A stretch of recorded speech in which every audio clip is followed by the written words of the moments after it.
Hello students. So today we are going to learn regarding MCQs. Okay, let's start. So you see our first question. If P plus 2, P plus 4 are prime numbers, then P is. देखिए it's very simple. उसने ये बोला है कि P plus 2, P plus 4 अगर ये सारे prime number है तो P की वैल्यू क्या होनी चाहिए. So it's very simple. Objective से तो उसका भरपूर फायदा उठाइए. एकदम कैसे सिंपल है. Take this value and substitute here. P के जहाँ पे 5 लगा दो, 5 हो गया. चलो 5 यहाँ पे लगा देते हैं हम लोग. 5 प्लस 2 क्या होता है बच्चों? 7. फिर 5 यहाँ लगा दो. 5 प्लस 4 क्या होता है? 9, which is not a prime number. So ये ऑप्शन उड़ी. तो अब नेक्स्ट देखते हैं. ठीक है.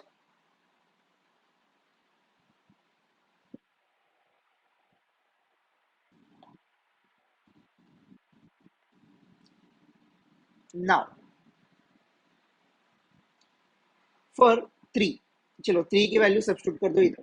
तो यहाँ पे आ गया 3. फिर 3 plus 2 we have 5. Then 3 plus 4 we have 7.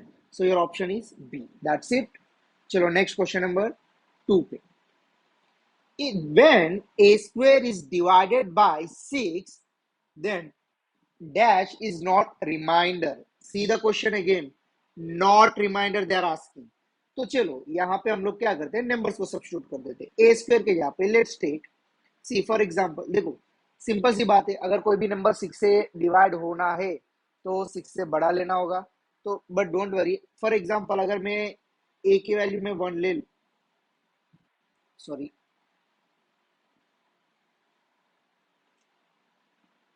चलो मैं ए के यहाँ पे 1 ले लेता हूँ. तो 1 स्क्वायर वी हैव 1. जब 1 को 6 से डिवाइड करोगे तो आपका रिमाइंडर भी क्या आ जाएगा? ये तो इससे तो 1 से तो 6 डिवाइड कर ही नहीं पाएगा. सो 1 तो आ ही सकता है रिमाइंडर. नहीं तो आपको ये आइडिया नहीं आया तो चलो मैं एक और तरीके से बता देता हूँ. If you take here value 2, 2 square we have 4. तो जब 4 6 से डिवाइड करेंगे रिमाइंडर 4 बच सकता है. Similarly we square 3 square we have 9. चलो 9 को 6 से डिवाइड करते हैं. 6 1 6. So what is reminder? 3. तो यानी 1 भी हो सकता है, 4 भी हो सकता है, 3 भी हो सकता है. तो अब बचा क्या है? Not reminder. यानी ऑप्शन आ गया हमारा. तो हमारा आंसर क्या है? 5. Okay. Next. If HCF of xy is 1, HCF of x minus y, x plus y is what? चलो इस क्वेश्चन को मैं समझाता हूँ. आपका ये जो दो नंबर्स है ना बच्चों, ये को प्राइम होना चाहिए. और उन दो नंबर्स क्यों को प्राइम बोला? HCF of two numbers if it is 1, then we said that numbers are coprime. तो let's take some numbers, right. चलो ले लेते. एक्स की वैल्यू मैं ले लेता हूँ. पहले सिंपल से शुरू कर देते. मैं ले लेता हूँ 2 और y की वैल्यू मैं ले लेता हूँ 1. ओके. या फिर आप चाहे दूसरा नंबर भी सेलेक्ट कर सकते हो. हाँ, इन दोनों के बीच में कॉमन 1 के अलावा कुछ नहीं होना चाहिए. जैसे कि 3 4, ये दोनों को नंबर में एचसीएफ हमेशा 1 होगा. 8 9, इन दोनों को नंबर का एचसीएफ हमेशा क्या होगा? 1 होगा. 7 9, इन दोनों का एचसीएफ हमेशा क्या होगा? 1 होगा. क्यों? 7 के फैक्टर्स 1 एंड 7 इटसेल्फ. 9 के फैक्टर्स 1 3 9 है. बट कॉमन नंबर क्या है? 1. तो पहले कंडीशन को समझिए. नाउ चलो इसमें लगा देते. उन्होंने क्या दिया आपको? HCF of x minus Y,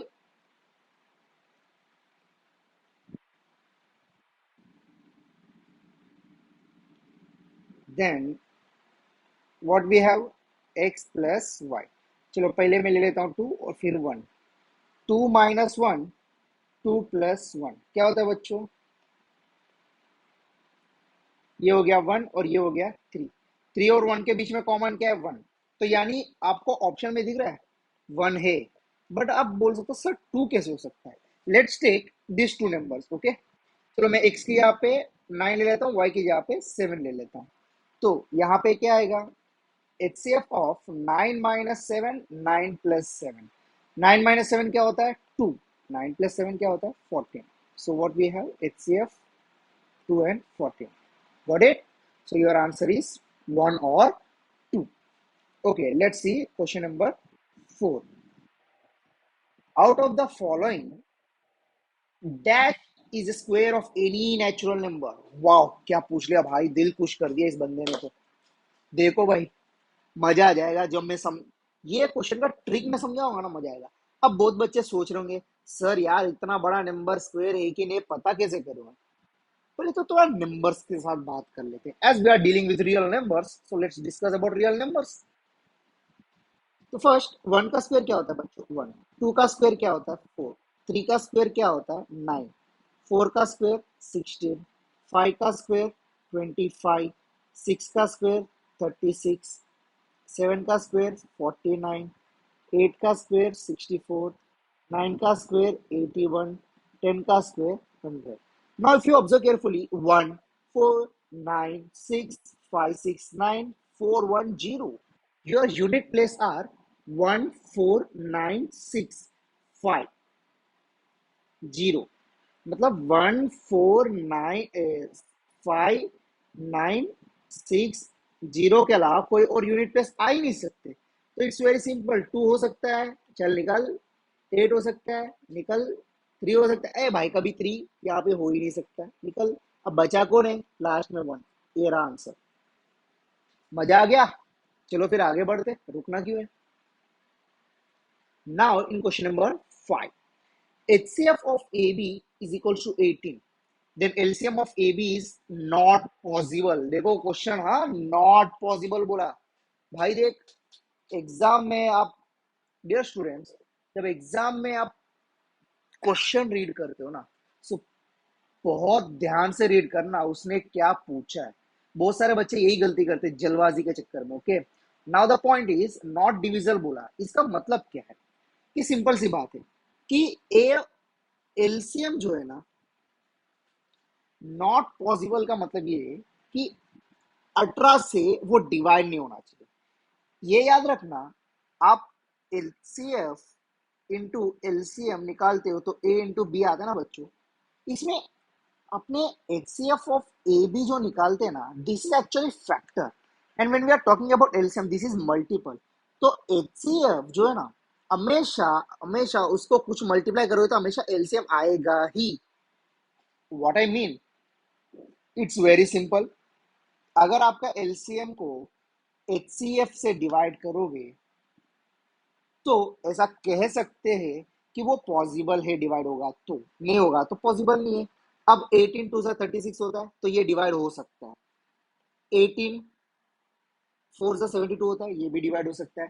क्या 18 के टेबल में 48 आता है, नहीं आता है, सिंपल है।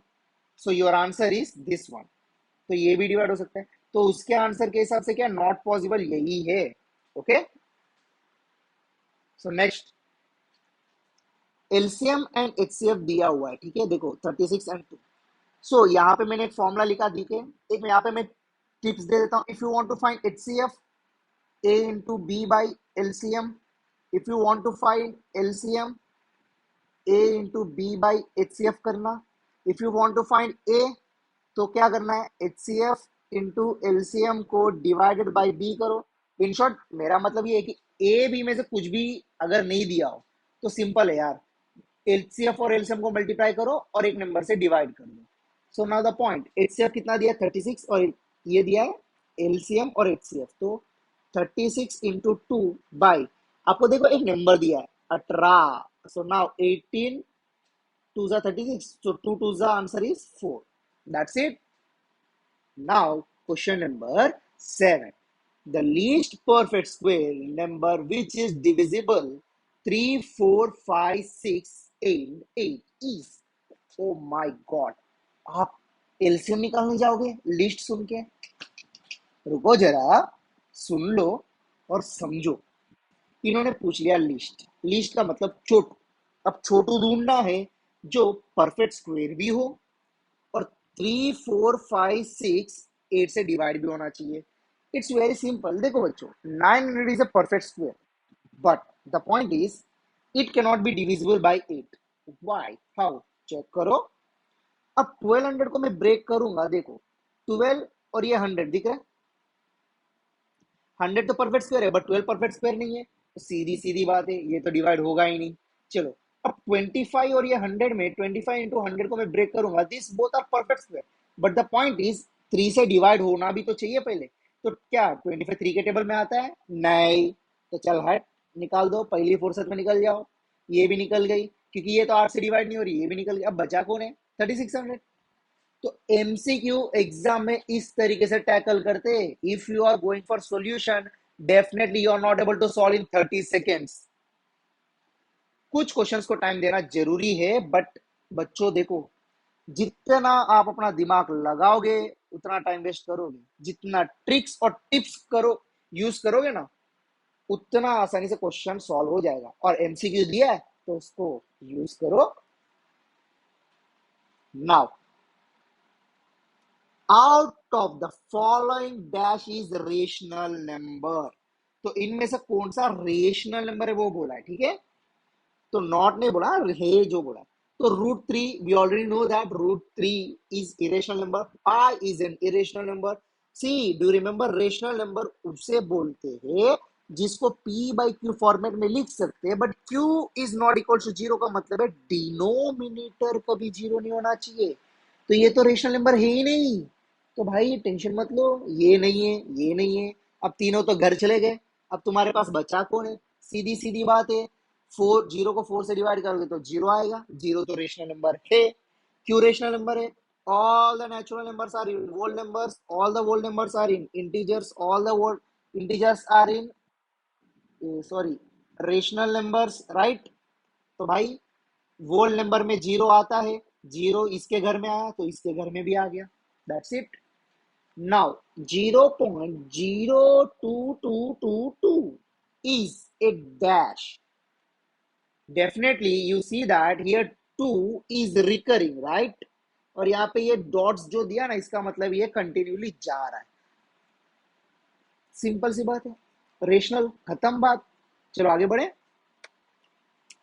Now the decimal expansion of this question, listen carefully.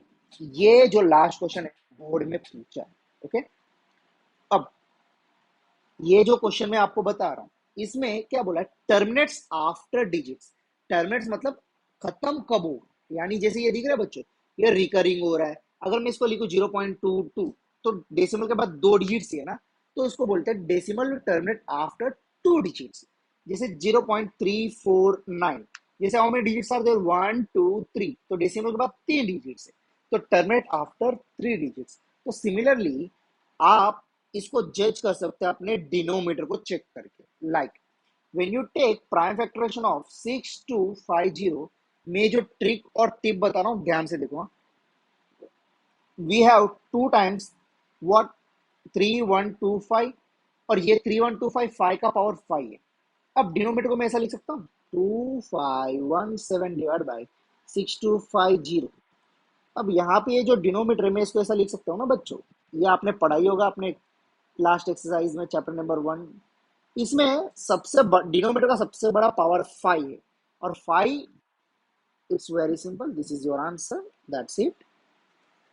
कहना क्या चाहते हो भाई? यही क्वेश्चन आप फाइनल सॉल्व करोगे तो आपका आंसर दिस ऐसा कुछ आएगा, 3157 into 2 power 4 divided by 2 power 5 into 5 power 5। अब मैं इसका आंसर मैं आपके लिए छोड़ देता हूं, बट इसका सवाल ये कि कितने डेसिमल के बाद टर्मिनेट होगा।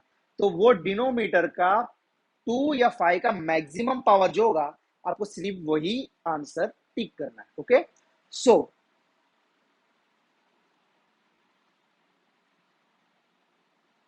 मैंने यहाँ पे डिस्क्रिप्शन में आपके लिए लिंक दिया है, मेरा चैनल का लिंक है। तो बच्चों वहां पे मैंने ऑब्जेक्टिव्स, एमसीक्यूज के, ओके, तो एमसीक्यू के ऑब्जेक्टिव्स मैंने अपलोड किए। इट अराउंड 65 ऑब्जेक्टिव से, it will be very helpful for you to tackle the time management, okay. Specially आपको टाइम मैनेजमेंट के ऊपर मेहनत करना है, तो उसके लिए ज़्यादा से ज़्यादा ऑब्जेक्टिव सॉल्व करना है। तो I just gave you 65 objectives. तो I wish, if you have any doubt you can ask me on my channel. तब तक के लिए बाय, सी यू सून।